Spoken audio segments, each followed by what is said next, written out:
Hello students, in this video I am going to explain you the tools of biotechnology. Students, previous video के अंदर हमने genetic engineering की जो steps थी कि किस तरीके से हम जेनेटिक इंजीनियरिंग करते हैं, इनमें कौन कौन से स्टेप्स हमें फॉलो करने होते हैं, इन सबको शॉर्ट में डिस्कस किया था।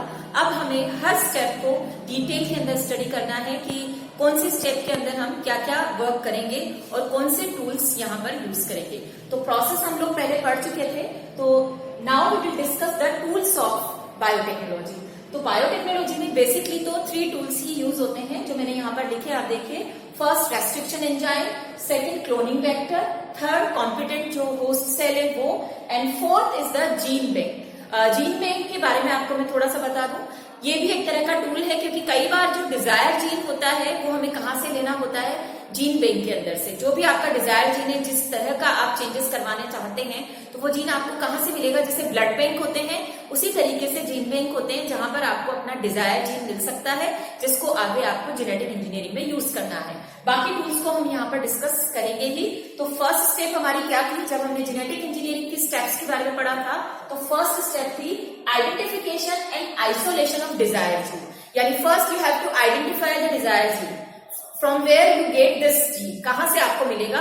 तो हो सकता है आपको ये किसी ऑर्गेनिज्म से लेना है तो वहां से आप कट करेंगे, या आप डायरेक्टली इसे कहां से ले सकते हैं, जीन बैंक के अंदर से ले सकते हैं। तो यहाँ पर जो कहीं से भी लें आप, जीन बैंक के अंदर भी जो जीन आता है या आपको किसी ऑर्गेनिज्म से लेना है, तो उस जीन को पहले आप आइडेंटिफाई करेंगे, फिर उसको आइसोलेट करेंगे।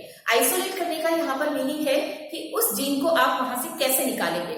तो आपको पता है जीन्स कहाँ पर है, डीएनए के ऊपर है। तो आपको पूरा डीएनए तो ऑर्गेनिज्म का लेना नहीं है, आपको पर्टिकुलर वो पार्ट लेना है जहां पर वो जीन प्रेजेंट है। तो you have to cut the DNA. इसके लिए आपको क्या करना पड़ेगा, डीएनए को कट करना पड़ेगा। तो हम जो टूल यूज करेंगे इसमें फर्स्ट टूल है हमारा वो है रेस्ट्रिक्शन एंडोन्यूक्लियस एंजाइम। क्या होते हैं restriction endonuclease enzyme? Restriction enzyme जो होते हैं basically they are of 2 type, restriction endonuclease and restriction exonuclease. लेकिन हमें बायोटेक्नोलॉजी में एंडोन्यूक्लियस का ही यूज करना है।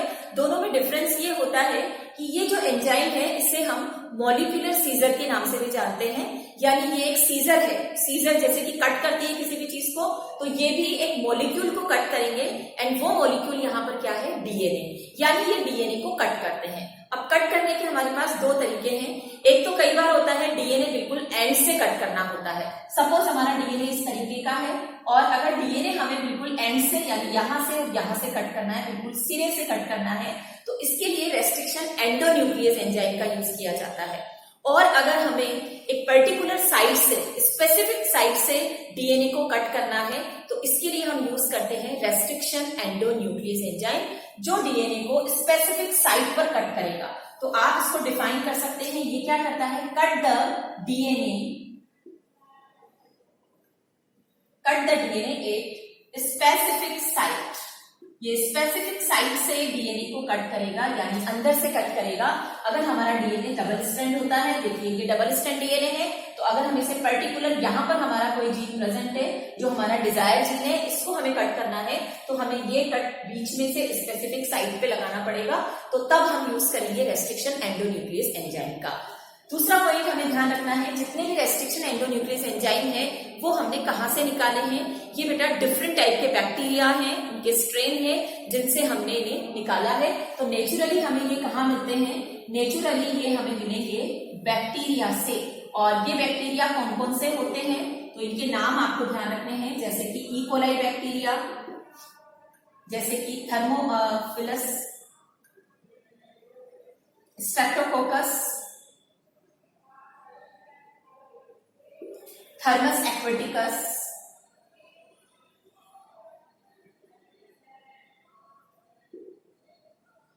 एंड और भी कई सारे बैक्टीरिया हैं। अभी तक हमने 230 से भी ज्यादा स्ट्रेन से निकाल लिए हैं, बैक्टीरिया के स्ट्रेन से हमने डिफरेंट टाइप के रेस्ट्रिक्शन एंडोन्यूक्लियस एंजाइम निकाले हैं। तो नेचुरली ये हमें इन बैक्टीरिया से मिलते हैं जो कि अपना इनका एक डिफरेंट सिस्टम में इनका यूज होता है। अब जो रेस्ट्रिक्शन एंडोन्यूक्लियस एंजाइम है उनके हम टाइप्स के बारे में देखें कि ये कितने टाइप्स के होते हैं। तो restriction endonuclease enzyme basically they are 3 type, लेकिन बायोटेक्नोलॉजी के अंदर हम कौन सा यूज करते हैं, स्पेसिफिक एक ही रेस्ट्रिक्शन एंजाइम हम यूज करेंगे। तो बेसिकली ये they are of three type, restriction endonuclease first, restriction endonuclease second and restriction endonuclease third. These are the three types of restriction enzyme. ये यूज होते हैं, लेकिन इसमें से हम जो यूज करते हैं that is the restriction endonuclease second. इसको हम क्लोनिंग के अंदर, क्लोनिंग वेक्टर के अंदर एंड रेस्ट्रिक्शन रेपिंग के अंदर यूज करते हैं.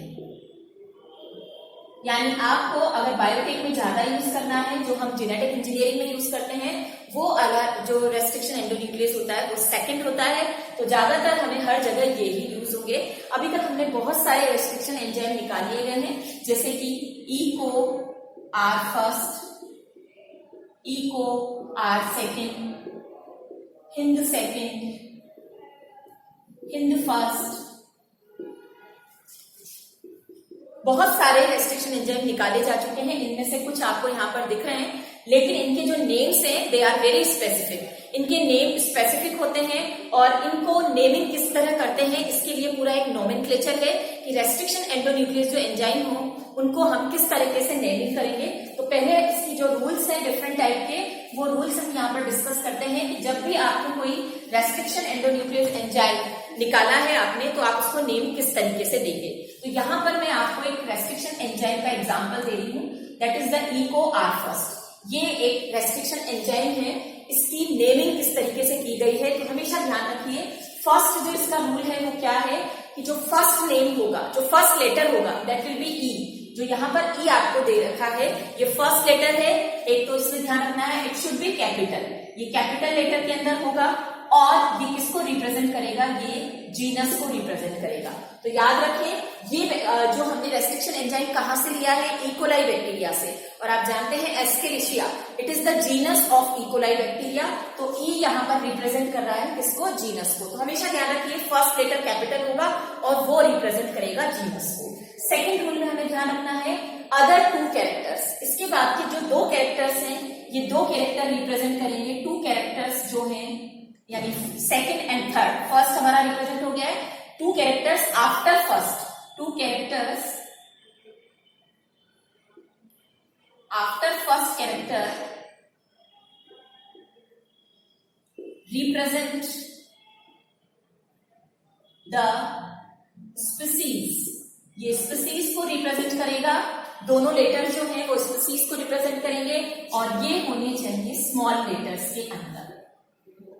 स्मॉल लेटर में आपको ये रिप्रेजेंट करेंगे टू लेटर्स. और यहाँ पर कैरेक्टर्स ना लिखिए, आप इसे लिखेंगे two letters after one letter. First letter के बाद जो दो लेटर्स होंगे वो रिप्रेजेंट करेंगे किसको, स्पीसीज को.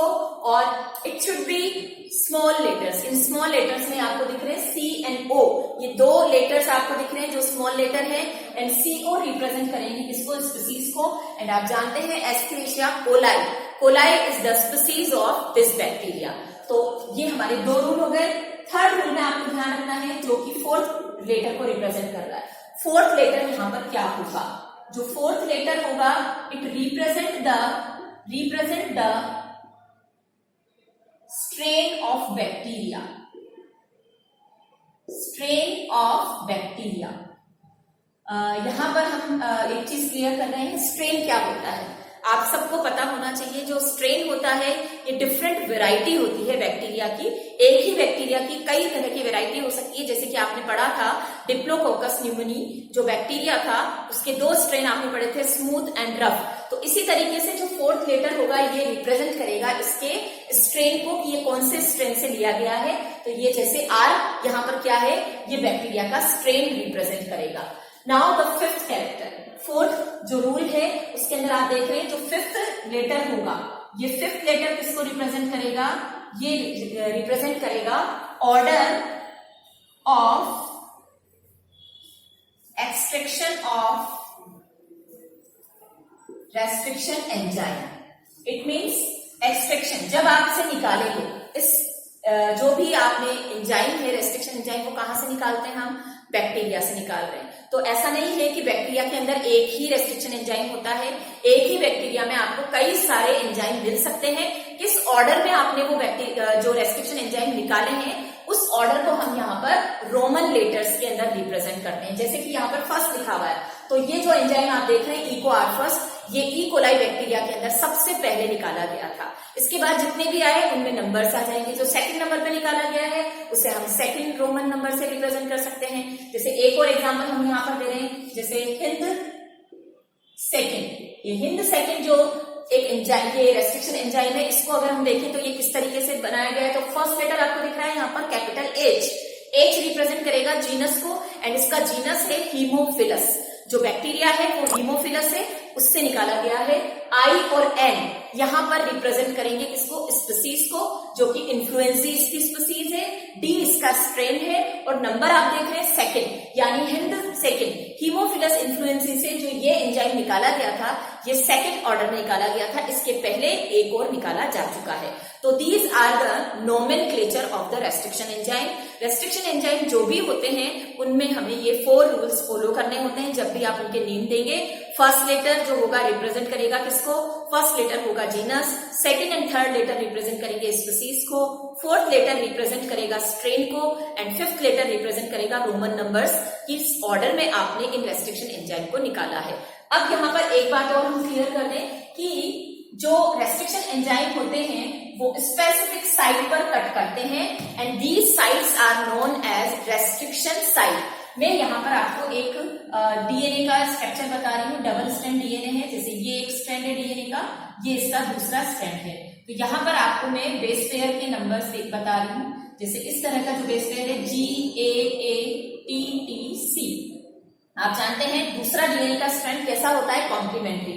तो यहाँ पर क्या होगा CTTAAG। ये आप देख रहे हैं पैलिंड्रोमिक सीक्वेंसेस होती हैं, यानी अपोजिट सीक्वेंस है। GAATTC, इसी का अपोजिट आपको दिख रहा है CTTAAG।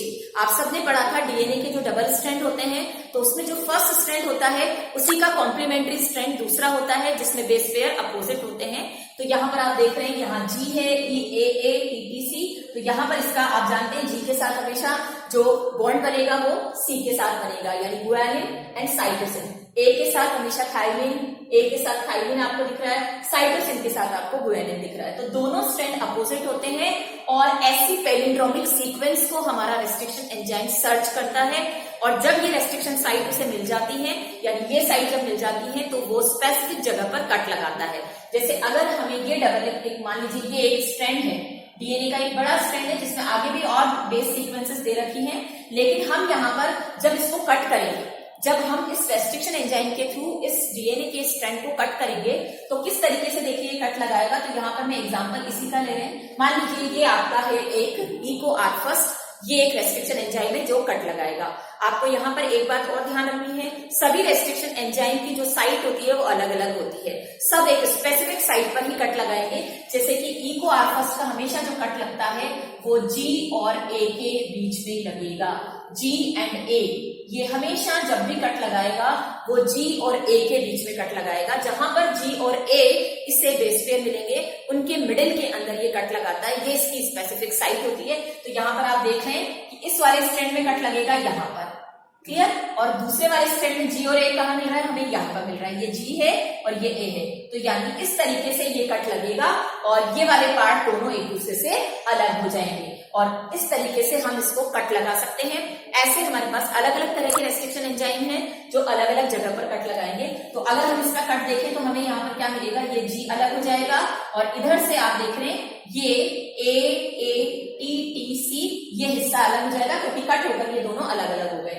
दूसरे वाले को अगर हम देखें तो यहाँ पर CTTAA ये अलग हो जाएगा और ये G वाला अलग हो जाएगा। तो ये कट कहाँ लगा है, G एंड A के बीच में, और नेक्स्ट वाले में भी कहाँ लगा है, G और A के बीच में। तो इस तरीके से हम डीएनए को कट कर सकते हैं। अभी मैं आपको नेक्स्ट जो वीडियो है उसमें ये समझाऊंगी कि किस तरीके से हम दो डीएनए को मर्ज करेंगे। अभी मैं आपको मर्ज करना नहीं बता रही हूँ, यहाँ पर सिर्फ आपको ध्यान रखना है क्योंकि हम यहाँ पढ़ रहे हैं रेस्ट्रिक्शन एंजाइम। तो रेस्ट्रिक्शन एंजाइम का मीनिंग ही क्या है कि वो स्पेसिफिक साइट पर कट लगाता है मॉलिक्यूलर सीजर की तरह। तो कट किस तरीके से लगाता है, वो कट मैंने आपको बताया कि देखिए डीएनए का स्ट्रैंड यहाँ पर कट गया है।